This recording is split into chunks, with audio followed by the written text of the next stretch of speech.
Tuhan. Mari selalu dikasihi Tuhan, kita akan datang kepada Tuhan. Mari siapkan dirimu dan diriku untuk datang kepada Tuhan. Mari kita berdoa, kita tundukkan kepala. Tuhan Yesus, Engkau mengasihi kami Tuhan. Engkau yang berkuasa, Engkau yang berkata dalam kehidupan kami. Engkau adalah kekuatan kami saat badai menerpa. Tuhan, kami menggandeng Engkau, kami menggapai tangan-Mu Tuhan. Sebab disitulah kekuatan kami dan sandaran kami. Kami mengandalkan Engkau semata-mata Tuhan. Kami memerlukan Engkau pada pagi hari ini. Berkati kami yang datang untuk beribadah pada pagi hari ini. Nyatakan kuasa-Mu, nyatakan kasih-Mu, nyatakan pesan-Mu untuk setiap kami pada pagi hari ini Tuhan. Engkaulah kekuatanku,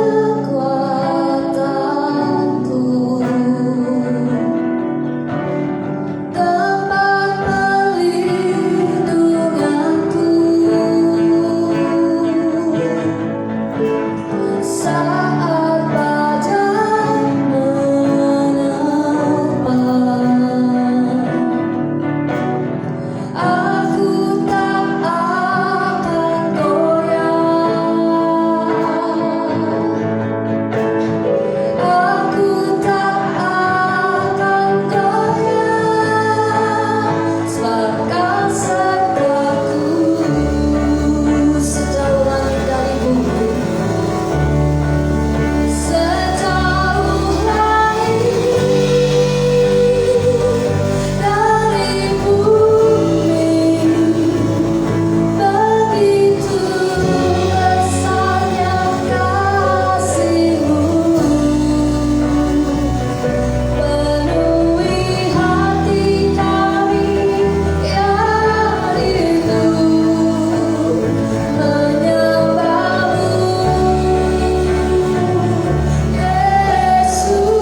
sukacita dalam nyanyian kami pagi ini. Terima kasih Tuhan, berkati jemaat-Mu yang hadir beribadah pagi hari ini. Tuhan nyatakan kuasa-Mu lebih lagi untuk kami semua. Terima kasih Tuhan, kami mau memuji memuliakan nama-Mu hanya di dalam nama Tuhan Yesus. Yang siap memuji Tuhan, mari katakan amin.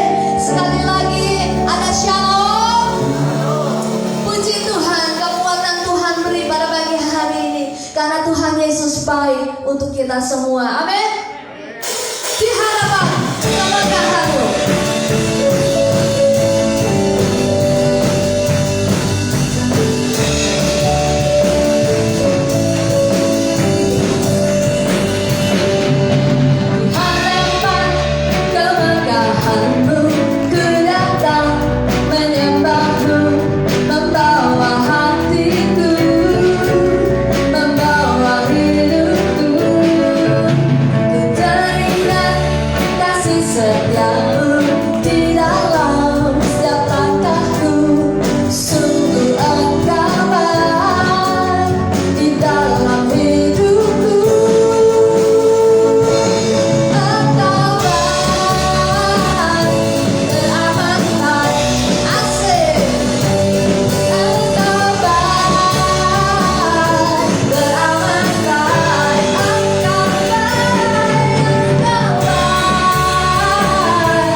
Sebab Tuhan itu adalah kekuatan kita dan Dia Allah yang sangat-sangat baik. Tidak pernah sekalipun Tuhan meninggalkan kita.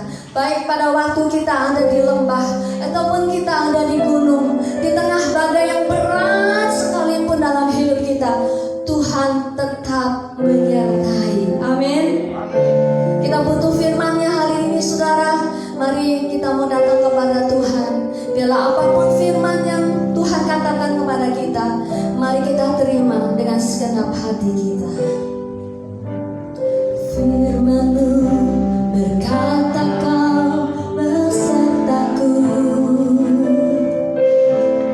maka kuat roh dan jiwaku. Tangan-Mu Tuhan, tangan-Mu Tuhan selalu ku nantikan. Di setiap langkah ku percaya, dengan sayap-Mu ku akan terbang tinggi di tengah badai hidup. Aku berserah karena kekuatan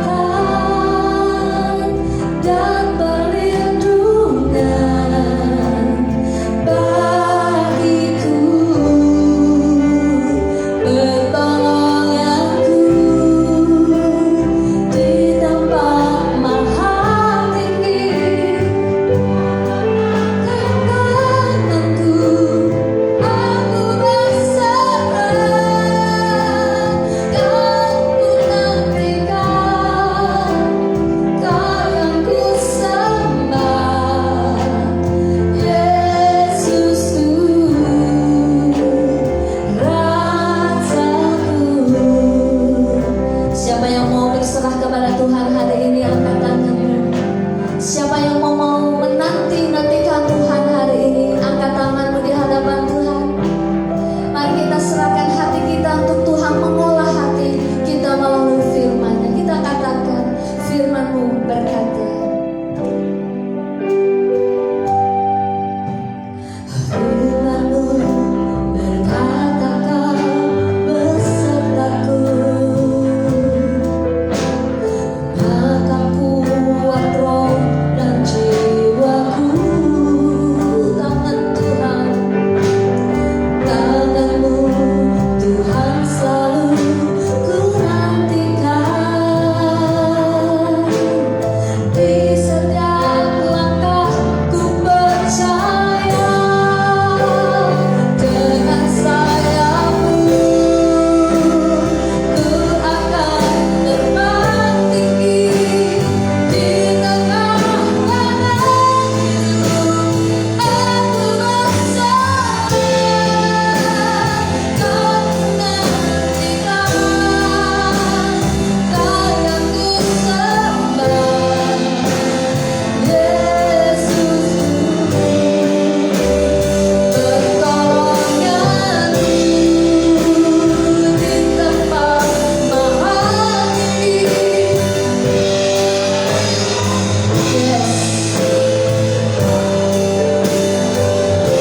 Aku nantikan,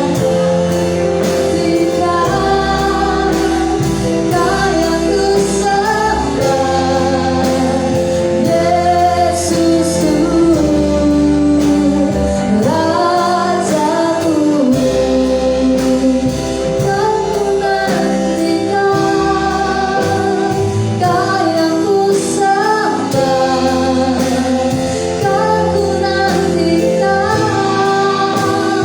Kau yang ku sembah, Kau nantikan.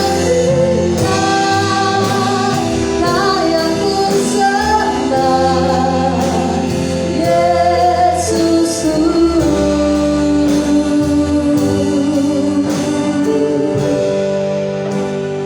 Rajaku. Suasana buat Tuhan, kemuliaan milik Tuhan saja.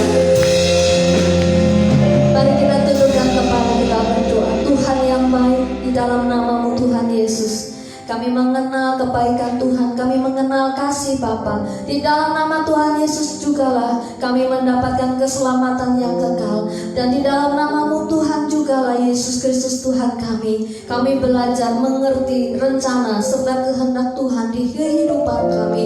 Berbicaralah kepada kami jemaat UKP Purwokerto Tuhan. Kami menantikan Engkau berbicara. Kami merindukan Engkau berkata-kata. Kami mau Tuhan, dan kami menghauskan firman-Mu serta ketetapan-Mu, sebab ketetapan-Mu mendatangkan kehidupan buat kami sekalian dan memberikan pertumbuhan bagi tubuh rohani kami. Kami mau hidup kami menyenangkan-Mu, hidup kami memuliakan-Mu. Kami mengalami pertumbuhan rohani di dalam Tuhan, agar melalui itu semua Tuhan Engkau dimuliakan dalam hidup kami. Berbicaralah kepada kami melalui hamba-Mu Tuhan, Bapak Nono yang sudah Tuhan persiapkan untuk menyampaikan firman-Mu. Tuhan berbicara dan berkata-kata, Tuhan jamah dan lawat kami semua. Di dalam nama Tuhan Yesus Kristus yang siap untuk menerima berkat firman Tuhan, katakan amin.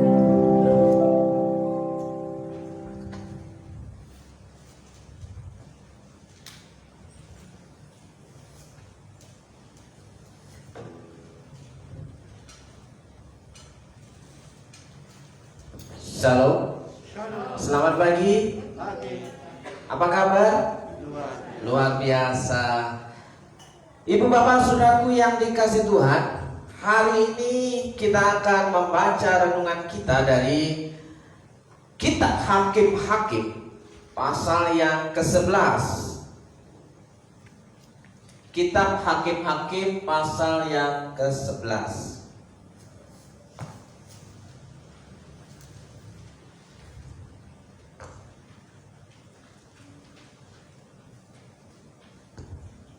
Hakim-Hakim pasal yang ke-11. Yang sudah ketemu katakan amin. Puji nama Tuhan. Ibu bapak saudaraku yang dikasih Tuhan, saya akan membaca ayat yang ganjil dan saudara akan membaca ayat yang genap. Demikian bunyi firman Tuhan dengan judul perikop Yefta dan Gilead.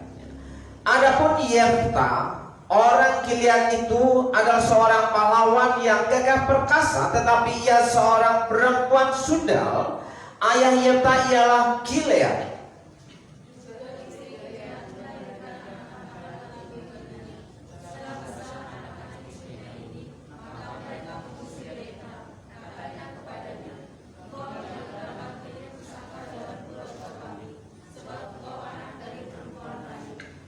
Maka larilah Yefta dari saudara-saudaranya itu dan diam di tanah Tob. Di sana berkumpullah kepadanya petualang-petualang yang pergi merampok bersama-sama dengan dia.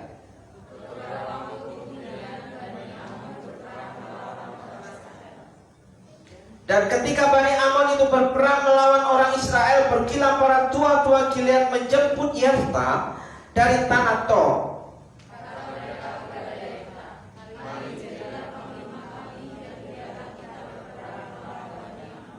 Tetapi kata Yefta kepada para tua-tua Gilead itu, bukankah kamu sendiri membenci aku dan mengusir aku dari keluargaku? Mengapa kamu datang sekarang kepadaku pada waktu kamu terdesak?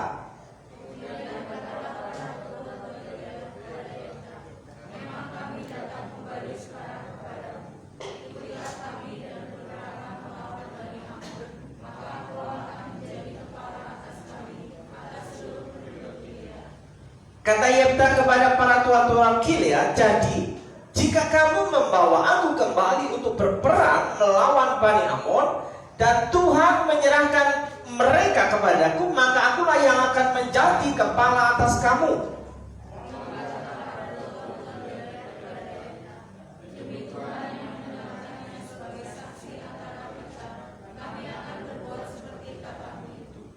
Maka Yefta ikut dengan para tua-tua Gilead. Lalu bangsa itu mengangkat dia menjadi kepala dan panglima mereka. Tetapi Yefta membawa seluruh perkaranya itu ke hadapan Tuhan di Mizpah. Demikian bacaan firman Tuhan pada pagi hari ini, Ibu Bapak Saudaraku yang dikasihi Tuhan. Kita akan menyimak beberapa hal yang pada pagi hari ini akan kita sharingkan, Bapak Ibu dan Saudaraku yang dikasihi Tuhan. Pagi hari ini kita mengambil, saya mendapatkan renungan ini 1-2 hari yang lalu, ya, tentang seorang tokoh dalam Alkitab yang bernama Yefta. Nah, saudaraku yang dikasihi Tuhan, hari ini saya mengajak saudara untuk berbicara tentang dipandang sebelah mata. Ya, dipandang sebelah mata. Kalau dalam bahasa kerennya itu katanya underestimate. Jadi sudah dianggap, dilabeli, dicap bahwa seseorang itu jelek, ya negatif. Nah, saudaraku yang dikasihi Tuhan, dipandang sebelah mata oleh orang di sekitar kita pastinya jadi pengalaman yang sangat menyakitkan dan sulit untuk melupakannya. Jadi kalau ada seseorang yang mengalami pengalaman, dianggap aja ini sebuah pengalaman pahit, ya. Pengalaman pahit apa? Dianggap tidak ada, ya. Dipandang sebelah mata itu sesuatu yang membuat seseorang itu bisa merasa bahwa hidupnya, dirinya itu tidak ada harganya, tidak berharga, atau dianggap tidak ada orangnya. Nah, saudaraku, ini sangat sulit untuk dilupakan. Bahkan ada banyak orang itu mengalami luka hati, luka lama yang bertahun-tahun, ya. Tidak bisa mengalami kesembuhan hatinya, dia mengalami yang namanya sakit hati, ya kan? Terluka hatinya, jiwanya terluka, tergores hatinya. Nah, di sini memang sulit untuk melupakannya. Tapi sebenarnya kalau kita ingat kebenaran firman Tuhan, bahwa orang yang mau diampuni oleh Tuhan, dia harus mengampuni orang yang melukai dia. Jadi hukum Alkitab itu mengatakan bahwa jika kita mau diampuni oleh Bapa kita yang di surga, kita juga harus mengampuni orang yang bersalah kepada kita. Amin. Jadi kita mau masuk surga dan atau tidak itu tergantung keputusan kita, keputusan saudara dan saya. Kalau saudara dan saya mengambil sikap hari ini mau mengampuni atau memutihkan dosa orang lain, memutihkan kesalahan orang lain, itu akan berdampak dalam kehidupan orang-orang percaya kepada Tuhan. Nah, saudaraku yang dikasihi Tuhan, diremehkan, direndahkan, disepelekan, dianggap tidak berharga, ya, dan bahkan dianggap tidak ada. Itu pengertian daripada dipandang sebelah mata. Kalau dipandang sebelah mata, kalau sebuah objek dipandang sebelah mata itu suatu bidikan. Kalau saudara yang suka punya senapan angin, yang suka menembak-nembak burung, ya kan, menembak bajing, ya, tupai, ya, itu memandang sebelah mata. Tapi itu pengertiannya positif, fokus pada sasaran. Tapi dipandang sebelah mata hari ini kita akan melihat bahwa kita dianggap sesuatu yang tidak berharga, disepelekan, diremehkan, ya, direndahkan, tidak berharga, sudah tidak ada harganya, sudah tidak dimanusiakan lagi. Saudaraku yang dikasihi Tuhan, dimanapun posisi saudara hari ini, ya, di tempat kerja biasanya kalau kita ya berhadapan dengan orang-orang yang suka iri hati, ya, di lingkungan kerja kita, maka di situ akan terjadi yang namanya sikut-sikutan, ya. Karena apa? Untuk meraih perhatian atasan, untuk mendapatkan citra baik,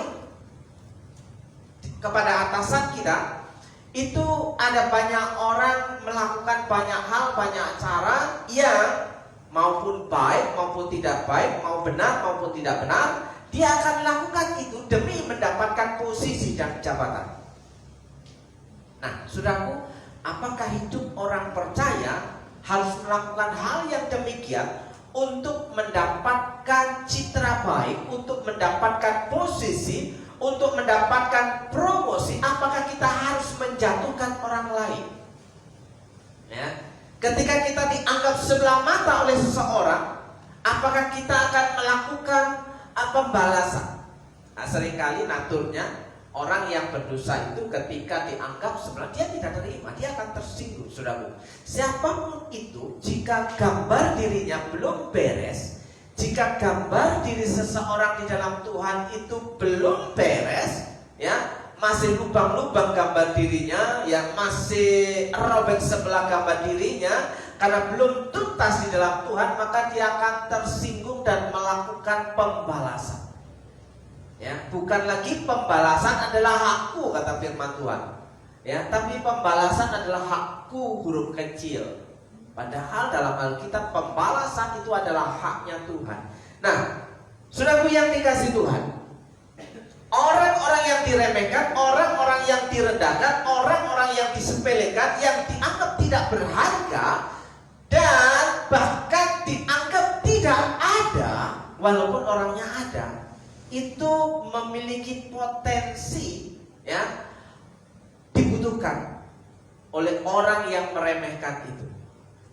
Memiliki potensi bahwa dia akan selalu dicari dan diingat oleh orang-orang yang menyepelekan itu.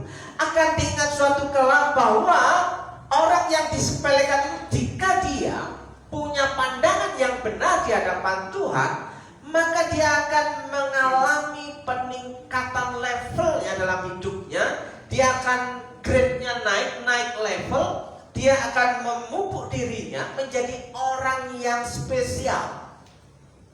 Suatu ketika dia akan memegang kunci dalam kehidupan, baik dalam hidupnya maupun dalam lingkungan sekitarnya. Saudaraku yang dikasihi Tuhan, ada satu contoh bukti bahwa dalam sebuah keluarga, ketika ada seseorang di dalam sebuah keluarga itu mengalami hal yang seperti ini, dipandang sebelah mata oleh saudara-saudaranya, dipandang sebelah mata oleh orang tuanya, suatu ketika mereka akan mengalami, ya, yang memandang sebelah mata itu akan mencari orang yang sudah tidak dianggap ini. Ya. Kenapa? Karena ada banyak orang memandang orang lain itu dengan kacamata yang salah. Ya, ketika seseorang dipuji-puji, ketika seseorang dibanding-bandingkan dengan yang lain, ketika seseorang dianggap, oh ini lebih baik, dia seringkali kadang mengalami sesuatu zona nyaman yang membuat hidupnya terlena. Dia tidak mengupgrade dirinya untuk menjadi orang yang hebat, untuk menjadi orang yang luar biasa. Dia akan menjadi orang yang biasa-biasa saja, karena dengan hal yang biasa dia sudah mendapatkan pujian. Sementara orang yang mengalami, ya, dipandang sebelah mata oleh lingkungan keluarganya, dia akan berjuang dengan sekuat tenaga. Dia akan melakukan pembuktian bahwa ia sanggup, ia bisa, ia adalah orang yang dapat dipercaya. Itu dibutuhkan perjuangan. Biasanya orang yang dalam tekanan itu hanya ada dua. Dia akan putus harap dan menyerah, atau dia akan berjuang, mengupgrade dirinya, berjuang untuk keluar dari keterpurukannya, membuktikan bahwa aku bisa. Saya membaca beberapa status di Facebook, ya, ada banyak orang-orang yang mengalami dipandang sebelah mata, ya, oleh keluarganya, oleh saudaranya, oleh mertuanya, ya. Saudaraku, dia membuktikan dengan perjuangannya, dia bekerja bertahun-tahun, dia membangun sebuah rumah tinggal, Ya.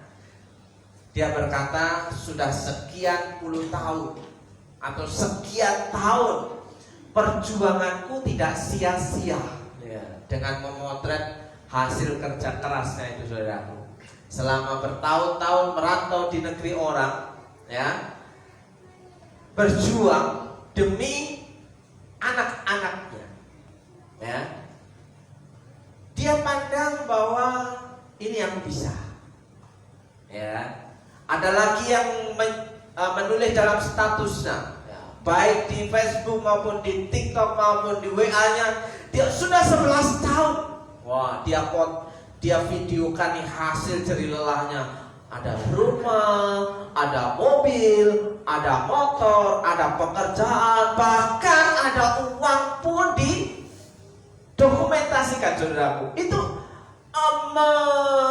menyatakan dia sedang mengaktualisasi diri bahwa ini loh aku. Perjuangan yang bertahun-tahun dia lakukan.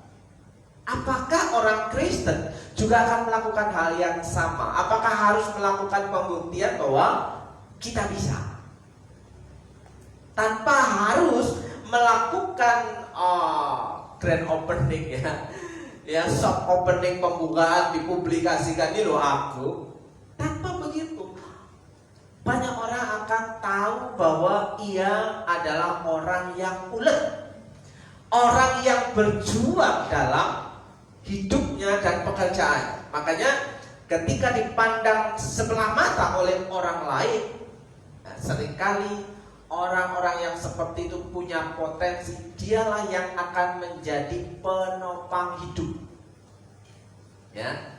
Dialah yang akan menjadi penopang hidup karena dia terus berjuang, tidak menyerah, tidak gila hormat, tidak hanyut, ya, mabuk dalam pujian, sanjungan, ya, perhatian khusus, ya. Saudaraku yang dikasih Tuhan, kita melihat bahwa yang dipandang sebelah mata hari ini adalah seorang yang bernama Yefta. Siapa itu Yefta?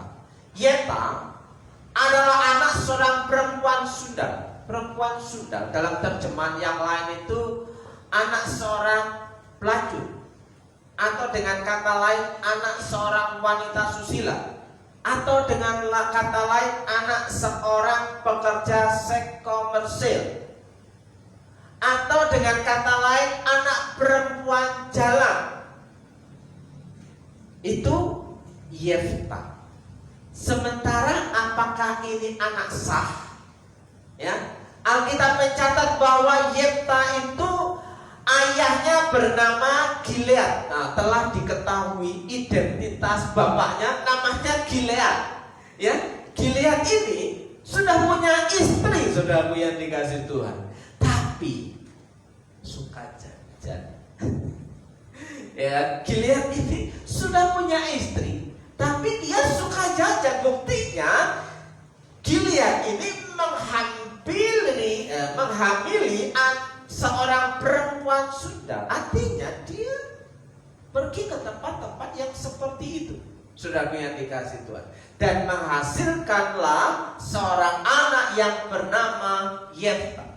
Ketika Yefta terlahir ke dunia, dicatat bahwa Yefta diambil oleh Gilead, tinggal di rumah bersama Gilead dan mama baru, bukan mama kandungnya, karena mama kandungnya adalah seorang perempuan sundal yang berkeliaran di mana-mana, tidak tinggal bersama dengan Gilead bapaknya, ya. Istri sah Gilead, saudara yang dikasih Tuhan. Nah, beberapa tahun kemudian istri sah dari Gilead, bapaknya Yefta ini memiliki anak-anak, ya. Jadi Yefta tinggal bersama ibu, bukan kandungnya. Yefta tinggal bersama saudara-saudara tirinya. Nah, apa yang dialami oleh Yefta, saudaraku yang dikasih Tuhan, ya? Yefta diusir oleh saudara-saudara tirinya, anak-anak dari istri sah ayahnya. Saudara bisa bayangkan, bisa berimajinasi bahwa ada seorang anak yang tinggal bersama ayahnya, tapi diperlakukan oleh saudara sambungnya itu dengan perlakuan yang kurang baik, ya, perlakuan yang tidak adil, ya. Alasannya apa? Yefta diusir oleh saudara-saudara tirinya. Alasannya cuma sepele yang biasa dalam kasus-kasus keluarga, kasus-kasus perusahaan keluarga. Apa itu? Kasusnya sepele, soal aset, ya, soal harta kekayaan, soal gono gini, ya kan? Soal hak milik usaha keluarga, aset keluarga. Dikatakan di situ bahwa kenapa Yefta diusir? Pernyataan dari saudara-saudaranya dari Yefta, ya, itu apa? Nah, saudara kita lihat. Dikatakan demikian, engkau tidak mendapat milik pusaka dari keluarga kami. Seolah-olah Yefta ini bukan keluarga di antara saudara-saudara tirinya. Satu bapak, dua ibu. Nah, Yefta diusir. Kenapa? Dianggap dia akan mengurangi jatah anak-anak sah dari sebuah perkawinan antara Gilead dengan istri sahnya. Saudaraku yang dikasih Tuhan, Yefta hidup sebagai seorang pelarian di tanah Tob. Akhirnya apa? Setelah diusir oleh saudara-saudara tirinya, Yefta melarikan diri. Dikatakan Yefta pergi hidup dalam sebuah pelarian sebagai orang asing, sebagai perantau di tanah Tob. Yefta tidak mendapatkan hak warisan keluarga, tidak mendapatkan hak milik pusaka keluarga. Nah, saudaraku, kira-kira Yefta ini nasibnya seperti apa? Ya, kalau dalam Alkitab itu disebut anak gampang. Kalau orang Lampung itu anak kampang. Gak tahu kalau orang sini menyebutnya anak apa. Ya. Tapi Yefta ini ada benih iman kepada Tuhan. Saudaraku yakin, walaupun di tengah-tengah perjalanan hidupnya dalam pelarian, Yefta ini sempat bergaul dengan orang-orang jalanan. Nah, saudaraku yang dikasih Tuhan, Yefta itu siapa? Yefta adalah anak perempuan Sundam, seorang anak pelacur yang tidak dianggap oleh orang, dianggap sampah masyarakat, ya, tidak dianggap oleh saudara-saudaranya, ya, diusir oleh anak-anak dari istri yang sah ayahnya. Yefta hidup sebagai pelarian di tanah Tob. Dia tidak mendapatkan warisan apa-apa. Dia keluar dengan tangan hampa, komplit, ya. Dia terlahir tidak dalam kondisi baik. Dia keluar dari rumah, dia juga tidak mendapatkan apa-apa. Pada akhirnya dia mati juga tidak membawa apa-apa. Nah, saudaraku yang dikasih, siapakah Yefta? Selanjutnya, Yefta itu adalah seorang ketua geng. Ketua geng. Yefta itu adalah seorang perampok. Kenapa Yefta menjadi seorang perampok? Perampok itu yang kerjaannya merampok. Merampok itu kerjaannya menodong orang lain dan merampas hartanya. Kenapa bisa sampai seperti itu? Ada banyak hal dalam kehidupan ini terjadi ketika anak-anak dari keluarga yang bermasalah, anak-anak jadi bermasalah, saudaraku yang dikasih Tuhan. Nah, Yefta itu bertemu dengan para petualang-petualang. Nah, saudaraku, kalau membaca di ayat yang ketiga, di tanah Tob, di sana berkumpullah kepadanya petualang-petualang yang pergi merampok bersama-sama dengan dia, dengan Yefta. Artinya ada banyak gerombolan, ada banyak petualang-petualang itu, dia bergabung dengan Yefta. Ternyata Yefta ini anak yang luar biasa. Buktinya apa? Ya, orang-orang jahat di luar sana di tanah Tob menganggap Yefta itu punya kuasa, punya power, sehingga ada banyak orang yang jahat, ada banyak orang yang begundalan di tanah Tob itu bergabung dengan Yefta, menghambakan diri kepada Yefta dan mengangkat Yefta sebagai pemimpinnya, ketua gengnya, ya, pentolanya. Nah, saudara, ternyata dampak dari keluarga yang bermasalah juga membuat seorang anak yang terlahir dalam keluarga bermasalah menjadi siapa dia. Nah, saudara yang dikasih Tuhan, petualang-petualang itu segerombolan penjahat, nah, yang bergabung dengan Yefta dengan satu tujuan, pergi merampok. Kalau merampok mendapatkan harta kekayaan, mendapatkan uang, dia punya uang, dia menjadi orang yang terpandang. Ya, akhirnya pembuktiannya adalah bahwa sesekali ketika seseorang salah jalan, melakukan pembuktian dengan cara yang salah, dia akan dihormati.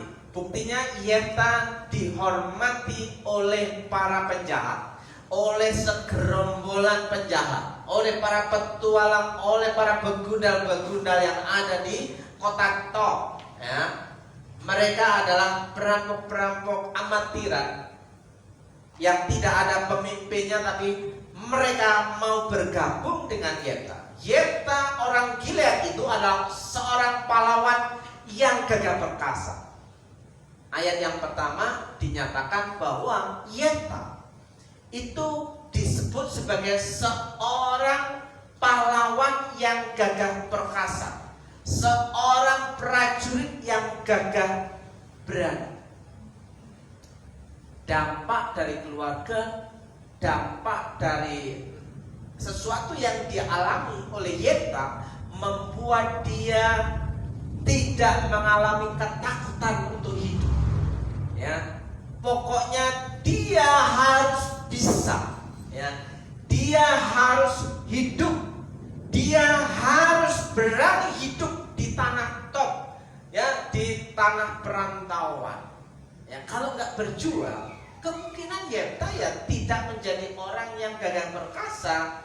Nah, tidak bisa menjadi orang yang gagah pemberani. Rupanya Yefta yang memiliki karakter pemberani, tidak takut. Ya, walaupun mungkin secara fisik bisa jadi biasa-biasa, ya, secara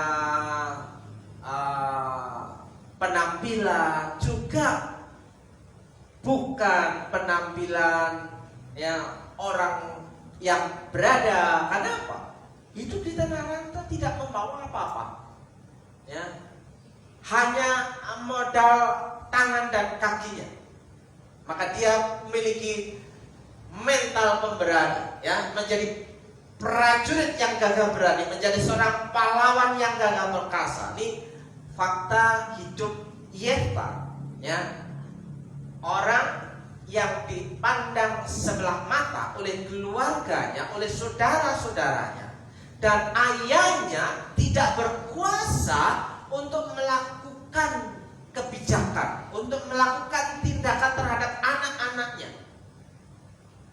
Ya, ketika anak-anaknya mengusir saudaranya, ayahnya cuma diam aja. Ya, ketika anak-anaknya memaki-maki saudaranya si Yefta ini, bapaknya juga diam saja. Kemungkinan tahu, karena di dalam satu rumah. Nah, saudaraku yang dikasih Tuhan, apa yang terjadi jika itu dalam kehidupan? Apakah kita mengambil satu pilihan bahwa kita akan menyerah, merenungi nasib, bagaimana harus berjuang di tanah rantau? Saya percaya bahwa di antara kita sebagian besar adalah bukan orang asli Banyumas. Betul? Ya? Kita sebagian besar adalah orang-orang pendatang dan perantau. Ya. Kalau orang-orang asli itu biasanya hidup dalam sebuah kenyamanan, makan gak makan, kumpul. Tapi kalau orang perantauan pendatang, ya, kumpul-kumpul gak makan, kecil. sekali tuh. Ya, kita pendatang, perantau, orang asing ya. Di tempat ini kalau kita gak berjuang, yang hanya kumpul, ya gak bisa makan. Makanya ada banyak orang yang punya kesaksian bahwa menjadi seorang pendatang, menjadi seorang perantau, menjadi seorang asing di satu tempat, dia memiliki mental pemberani untuk berjuang, memperjuangkan hidupnya. Dia akan bekerja keras, maka hidupnya akan mengalami the next level. Sudah yang dikasih Tuhan. Orang yang mengalami the next level itu tidak mencari kehormatan, dia sudah terhormat. Nah, saudaraku yang dikasih Tuhan, kita melihat hal ini dalam bacaan Hakim-Hakim pasal 12 ayat yang ketiga dikatakan demikian. Sudah dipandang sebelah mata oleh saudara-saudara dirinya, Yefta juga dikambing hitamkan oleh suku yang lain. Saudaraku yang dikasih Tuhan, tetap mendapat perlakuan yang tidak enak ya.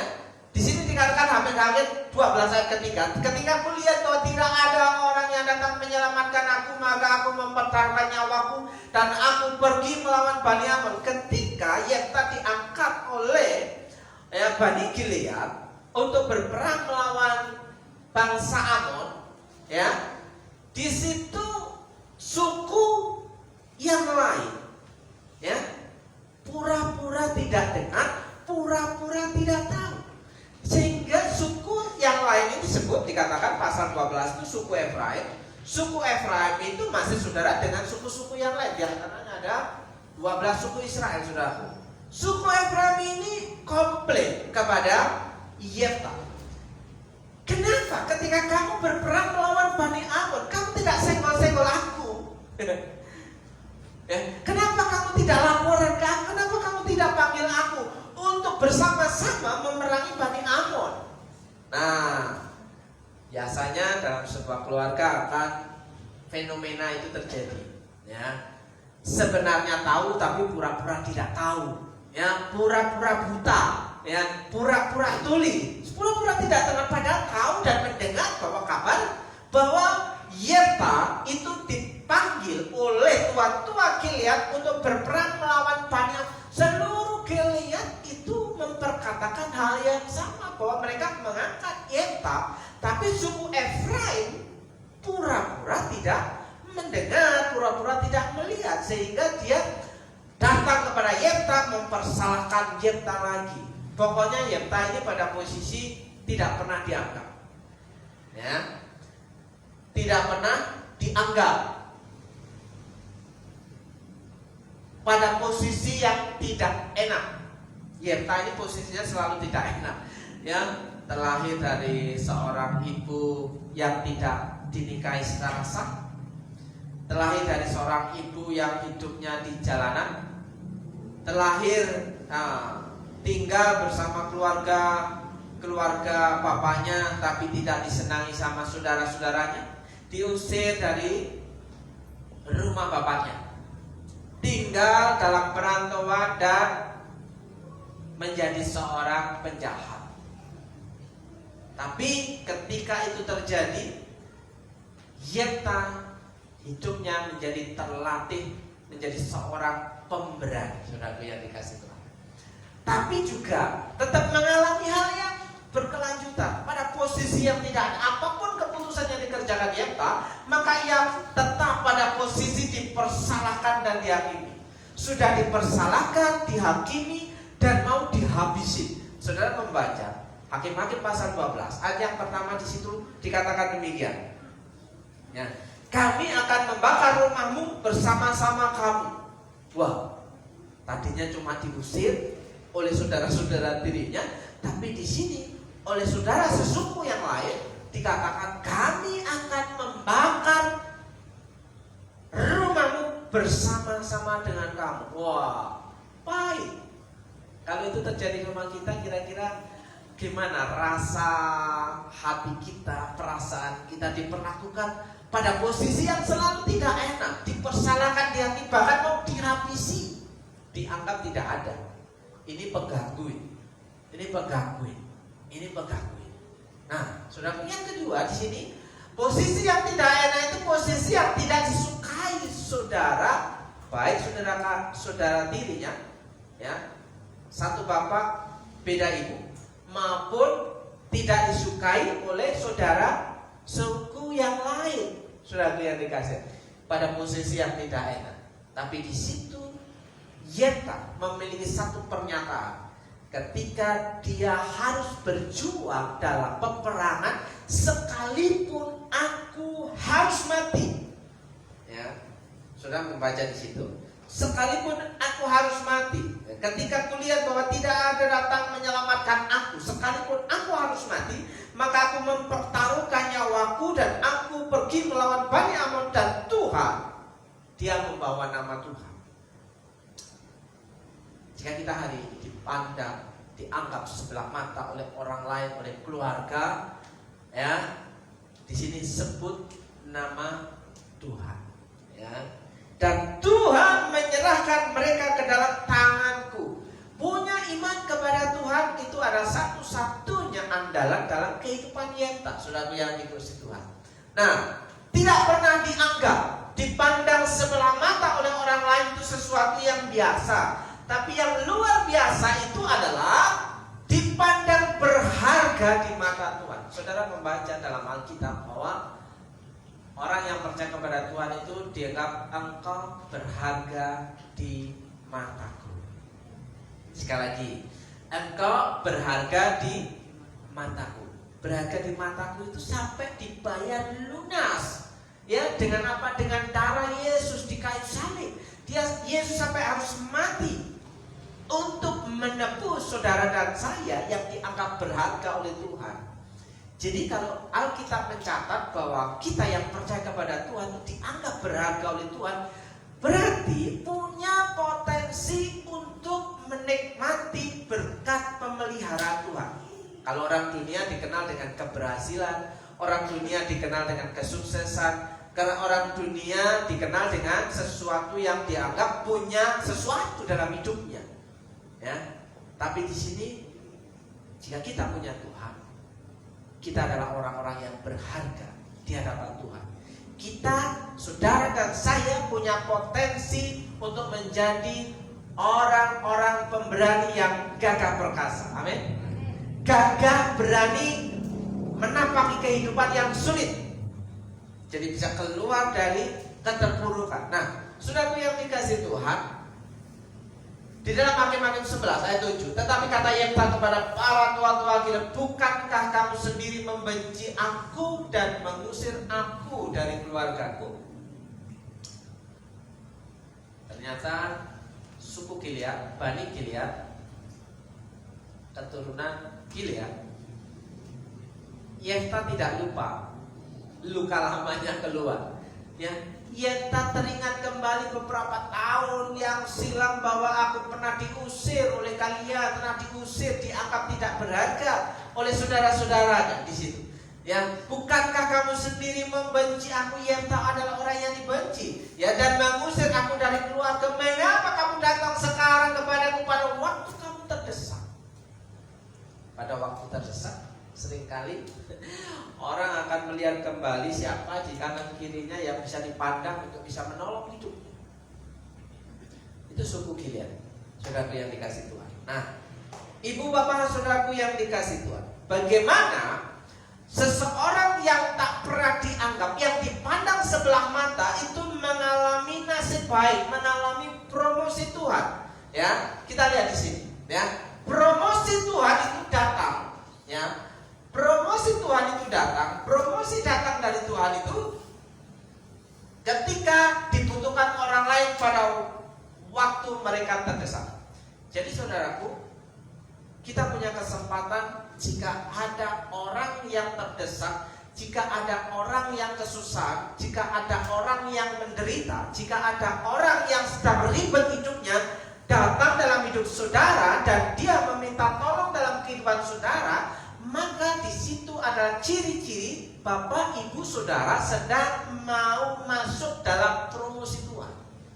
Karena kita di situ akan dipakai oleh Tuhan untuk pada waktu orang lain terdesak, bukan berarti dimanfaatkan. Ya, berbeda. Orang yang terdesak, yang butuh pertolongan darurat, ya, berbeda dengan orang yang modus. Saudaraku yang dikasih Tuhan. Nah, di sini saudara punya potensi mengalami promosi dari Tuhan ketika dibutuhkan orang lain. Ya, kesempatan emas. Yang kedua, diangkat jadi pemimpin dan penguasa ketika seseorang yang menolong orang lain yang sedang terdesak, yang sedang membutuhkan. Biasanya orang itu akan mengingat seumur hidupnya. Aku ada hari ini karena ditolong oleh dia. Ya kan? Biasanya akan ingat jasa baik yang dilakukan oleh orang yang dimintain tolong. Ketika dia sudah keluar dari zona nyaman, sudah menjadi orang yang mapan, maka dia akan ingat, dia akan hormat dan mengangkat seseorang yang menolongnya itu menjadi pemimpin. Sudah biasa kalau kita sedang berhutang kepada orang lain, kita akan di bawah kendali orang yang meminjami kita. Bukankah demikian? Ketika kita mendapatkan pinjaman dari seseorang atau melakukan pinjam meminjam, biasanya orang yang menerima pinjaman itu akan terikat dengan orang yang memberikan pinjaman. Artinya apa? Orang yang memberikan pinjaman itu diakui sebagai pemimpin, diakui sebagai penguasa. Kalau bukan karena pertolongan dia, maka aku hari ini sudah gak tahu entah jadi apa. Nah, saudaraku, ini yang namanya orang yang tahu berterima kasih. Ini orang yang tahu membalas budi. Ada yang mengerti jasa baik orang lain. Saya mau katakan hari ini, kita semua ada hari ini bukan 100% usaha kita. Ada banyak orang yang andil dalam kehidupan kita.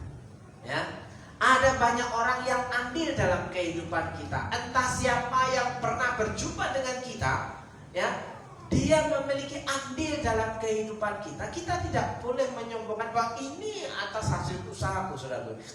Ada andil orang lain.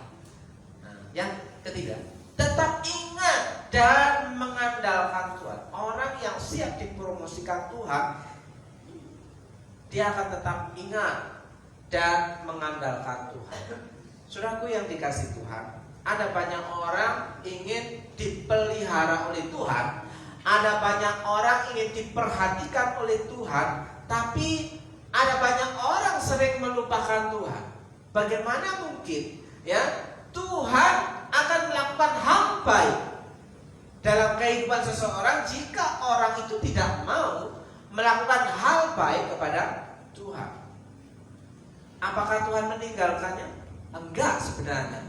Cuma hanya melakukan pembiaran. Pembiaran itu ya udah diizinkan mengalami penderitaan, diizinkan mengalami keterpurukan, diizinkan mengalami kebangkrutan, dibiarkan tanpa ada pertolongan. Kenapa? Karena dia tidak mau mencari Tuhan, tidak ingat Tuhan, tidak mau mengandalkan Tuhan. Jadi kalau mau mendapatkan promosi datang dari Tuhan, ingat ketika mulai ada orang lain yang membutuhkan hidup saudara, saudara mulai menjadi orang yang dianggap punya sesuatu yang berbeda. Dan seseorang yang tetap ingat Tuhan di masa-masa hidupnya, di setiap musim hidupnya, saudaraku yang dikasih Tuhan. Nah, ini yang menjadi catatan kita hari ini. Yefta membawa seluruh perkaranya ke hadapan Tuhan. Orang yang selalu ingat Tuhan, dia akan selalu mencari Tuhan, membawa seluruh perkaranya kepada Tuhan. Perkara kita apa hari ini? Perkara saudara apa hari ini? Pergumulan saudara apa hari ini? Ya, bawalah segala perkaramu ke hadapan Tuhan seperti Yefta, walaupun dia orang yang tidak dianggap, yang dipandang sebelah tidak punya apa-apa, yang hidup bergaul di jalanan bersama dengan orang-orang yang jahat di luar sana, tapi dia pada akhirnya kembali menemukan titik terang jalan hidupnya. Dia membawa perkaranya, seluruh perkaranya kepada Tuhan. Ya. Hakim-Hakim pasal yang ke-11 ayat yang ke-10. Lalu kata para tua-tua Gilead kepada Yefta, demi Tuhan yang mendengarkannya sebagai saksi antara kita, kami akan berbuat seperti katamu. Jadi penduduk Gilead pada waktu itu sudah mengangkat Yefta menjadi penguasa. Ya, penduduk Gilead sepakat akan melakukan apa yang dikatakan Yefta. Mengalami promosi Tuhan karena membawa seluruh perkaranya ke hadapan Tuhan. Ayat 11, maka Yefta ikut dengan para tua-tua Gilead, lalu bangsa itu mengangkat dia menjadi kepala dan panglima mereka. Untuk diangkat menjadi seorang panglima, saudaraku, harus punya keberanian yang lebih daripada yang lain. Karena seorang panglima mau tidak mau dia harus mengambil keputusan yang cepat, ya, keputusan darurat. Kalau dalam instansi Polri disebut diskresi, keputusan darurat segera yang harus dilakukan. Nah, itu dibutuhkan nyali, keberanian, dan dibutuhkan strategi. Ya, prajurit yang gagah berani, prajurit yang gagah perkasa. Nah, saudaraku yang dikasih Tuhan, Yefta membawa seluruh perkaranya itu ke hadapan Tuhan di mana? Di Mizpah. Mizpah itu di mana? Mizpah itu adalah tempat di mana mereka mengadakan korban persembahan. Artinya di Mizpah Yefta pergi ke tempat ibadah. Ya, di Mizpah Yefta mengadakan korban bakaran. Di Mizpah Yefta mengadakan pujian dan penyembahan kepada. Di Mizpah Yefta bertanya kepada Tuhan, bercakap-cakap kepada Tuhan. Nah, sudah apa hasilnya? Ketika Yefta membawa seluruh perkaranya ke hadapan Tuhan, Alkitab mencatat demikian, ya, bahwa terjadi kemenangan di sini, ya, bukan di sini. Terjadi kemenangan di sana, ya. Tapi yang mau saya perkatakan hari ini bahwa kemenangan itu bisa terjadi di tempat ini. Amin. Kemenangan itu bisa terjadi di tempat ini. Saudara dan saya bisa menikmati, menerima kemenangan dalam hidup ini bersama dengan Tuhan jika kita melihat, ya, keberanian Yefta dalam mengambil sikap. Berhasil itu berbicara soal campur tangan Tuhan dalam setiap usaha dan perjuangan kita. Orang yang sukses itu bukan atas dasar dia anak siapa. Saudara bisa melihat bahwa orang-orang yang berhasil dalam hidupnya, para orang-orang hebat di dunia ini, kebanyakan mereka adalah orang-orang biasa dari keluarga biasa yang tidak punya apa-apa. Tapi mereka berjuang dalam hidupnya, akhirnya menjadi orang-orang yang hebat, yang punya KFC, ya, yang mantan tentara, yang bolak-balik melamar pekerjaan, kamu tidak diterima, kamu tidak diterima. Akhirnya dia berjuang dengan hidupnya, ya, dengan memulai dari sesuatu yang kecil.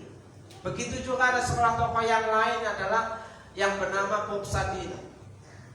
Dia kerja nggak dipakai orang, ya. Dia sekolah ya cuma lulusan, mungkin nggak sekolah, mungkin lulusan SD, ya. Mau melamar pekerjaan nggak punya ijazah.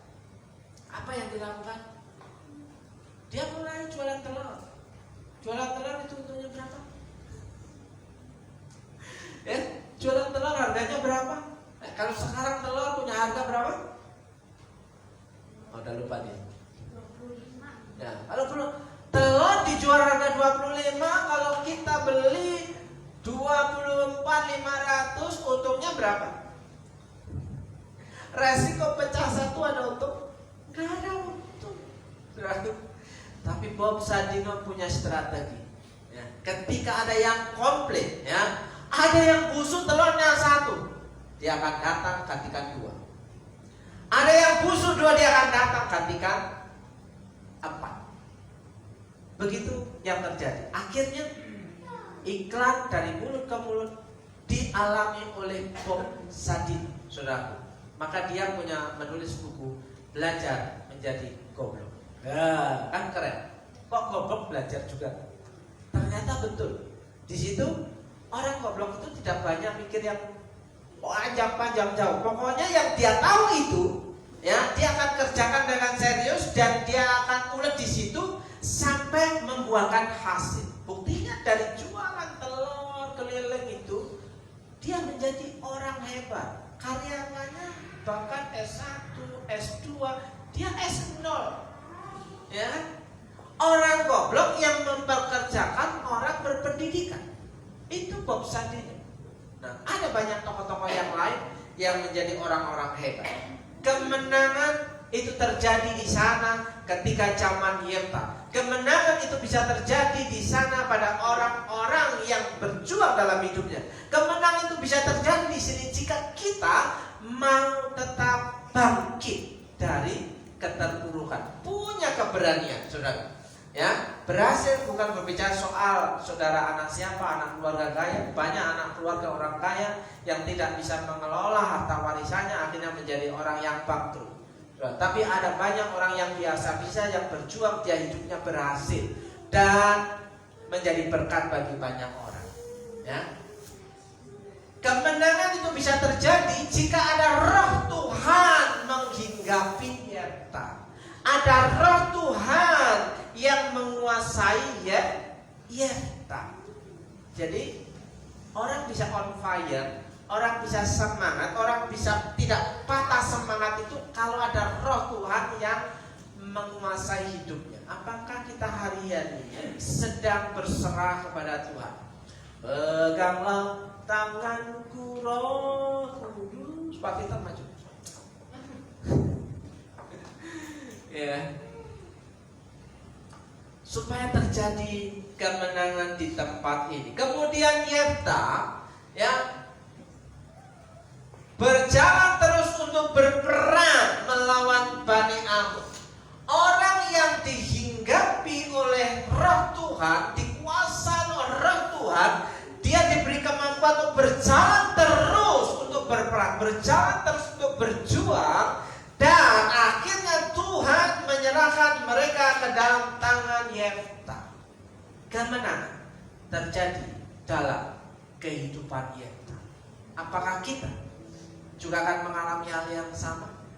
Seberapa besar masalah kita, seberapa besar keterpurukan kita, seberapa besar kita tidak dianggap oleh orang lain, tapi percayalah, jika roh Tuhan itu ada bersama-sama dengan saudara, maka kemenangan itu akan terjadi di sini.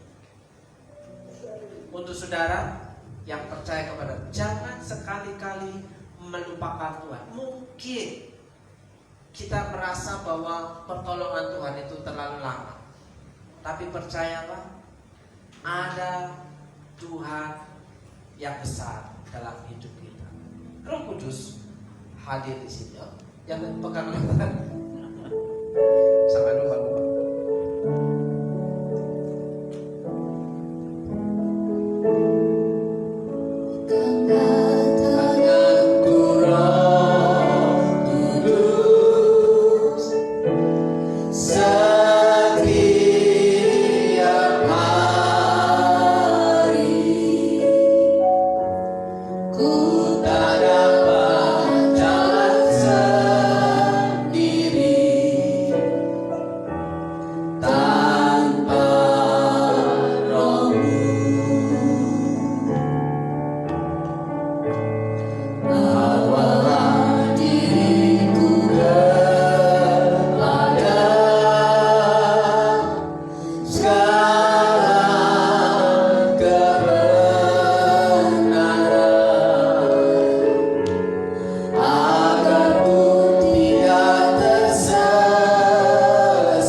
dikasih Tuhan, bawalah seluruh perkaramu ke hadapan Tuhan. Panggil nama Tuhan Yesus dalam setiap pergumulan.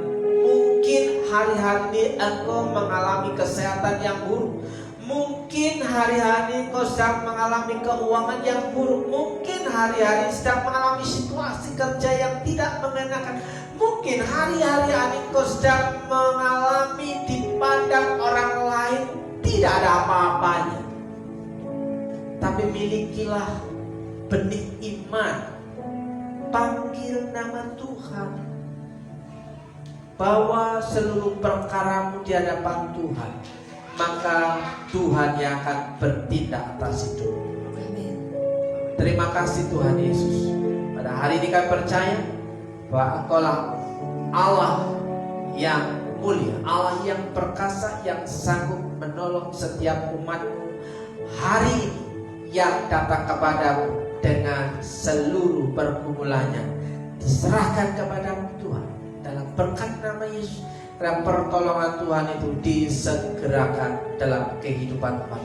Dalam nama Yesus, yang percaya katakan amin. Amin. Tuhan Yesus memberkati.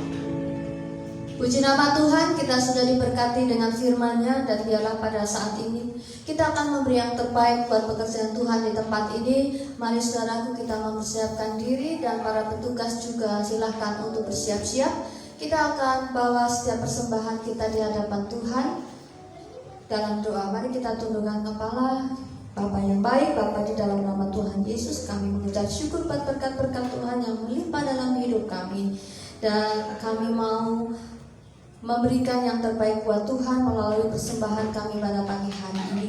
Kiranya Tuhan memberkati kami sekalian. Kiranya Tuhan menolong serta memberkati setiap jemaat yang menabur dengan penuh sukacita dan dengan tulus hati. Kami bersyukur dan kami menyerahkan setiap persembahan kami ke dalam tangan-Mu, di dalam nama Tuhan Yesus Kristus. Amin. Aku diberkati.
Saudaraku, kita akan segera menutup ibadah kita pada pagi hari ini. Saya menjemput Bapak Ibu dan Saudara untuk bangkit berdiri. Kita mau menikmati berkat kebenaran firman Tuhan, dan kita mau pulang sampai kita mengalami firman Tuhan dalam kehidupan kita hari ini dan hari esok. Saudaraku, saya mau mengajak saudara untuk berdoa bagi saudara-saudara kita yang hari-hari sedang mengalami kelemahan tubuh. Mari kita berdoa. Tuhan Yesus, kami percaya pada hari ini ada banyak saudara-saudara kami yang sedang mengalami kesehatan yang menurun, mengalami kesehatan buruk, yang mengalami kurang enak badan, mengalami sakit. Berdoa untuk saudara-saudara kami, kiranya Tuhan jamah, Tuhan tolong, Tuhan sembuhkan dan pulihkan.